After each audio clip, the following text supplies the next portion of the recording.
All Might was the symbol of peace and #1 hero in his world, but as we saw when he was forced to retire, chaos and unease swept in through the power vacuum, something that the Mad Titan Thanos would see as just another reason to recreate the universe in a better image. I saw ya boy Smurf's April Fool video and realized All Might being forced to save the Earth from an alien invasion even the Avengers failed to stop was a perfect scenario. For this battle, we'll go over the weakened All Might we see in the story fighting Thanos in the Avengers position during Endgame, then go over Prime All Might versus the Thanos that arrived on Wakanda to take the last Infinity Stone, since no one needs me to say that full Gauntlet Thanos just erases All Might.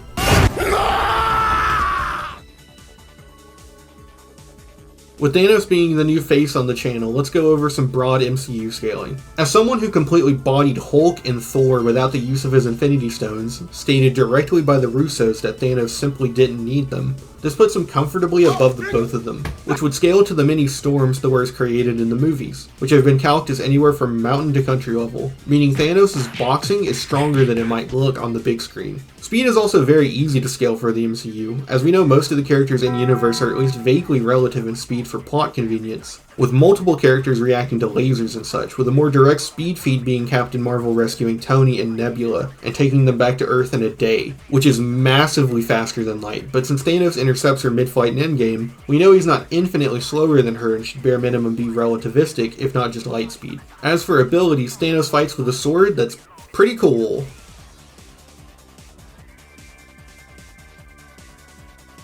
All Might is very simple as well. As like Thor, he could create a storm at what has been calced from mountain to country level. Wow, big shocker. As for speed, since we need to get him to light speed for this match to be a fight, the 3 avenues to go down are 3 different arguments. 1. All Might while weakened, nerfed, and suppressed blitz Bakugo's nitroglycerin explosions at what has been calced to 1% the speed of light. 2. An All Might with no one for all in the manga dodges a laser at what has been calced to relativistic speeds. And 3. Deku blitzing Lady Nagant's bullets at relativistic speeds is directly compared to the speed of All Might. What I'd like to stress is that All Might is, at least, staying in the ring to throw down. All Might has only 2 abilities I think can contribute in this battle, those being Plus Ultra and Air Force. Air Force is simply the ability to launch his attacks and thus create air pressure, which can act like a weaker ranged punch. Plus Ultra is described by Azawa in what is similar to Hysterical Strength, which is pulling out the full 100% usage of our muscles compared to the 60 or 80% we normally use. Considering quirks are compared to muscles, it would mean this would push All Might to an effective 125%, meaning if you take the interpretation that they're relative, All Might does have the ability to temporarily gain the edge in stats mid-battle.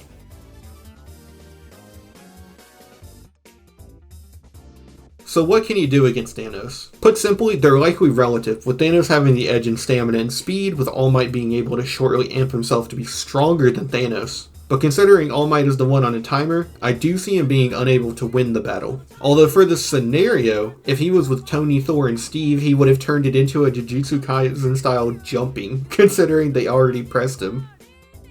Now for what you actually want to hear. Could Prime All Might stop Thanos' invasion in Infinity War with 5 of the 6 Infinity Stones? The discussion becomes more basic, as the Power Stone gives Thanos planetary level attacks, brainwashing with the Mind Stone, reality warping with the Reality Stone, the Soul Stone, which might give Thanos the ability to interact with spiritual beings, and the Time Stone, which might essentially give Thanos precog, if not outright allowing him to rewind time. Meanwhile, All Might gets 60 or 75 times stronger and faster. Yeah, it doesn't look too good, as even if we use Heroes Rising to scale Prime All Might to planetary from Deku and 9 Storm Feet, it's just even, with Thanos having hacks on top of it. Some people might say All Might couldn't be mind controlled as Deku couldn't, but we do also know All Might isn't aware of the Vestige world inside his One for All, and never talked with the other Vestiges, meaning they might not even help All Might. And beyond that, we do know the Vestiges are spiritual beings, meaning that Thanos possessing the Soul Stone might just be able to literally erase them if they do try to help. While physically there is an argument they can throw down, when it comes to stopping Thanos, All Might wouldn't be able to stop Infinity War. And to be honest, unlike the last scenario, I don't even think him trying to jump Thanos with everyone else has changed the outcome. If you disagree, tell me why in the comments below. If you have your own video on the topic, tell me so I can react to it on stream. And remember, you should have liked and subscribed.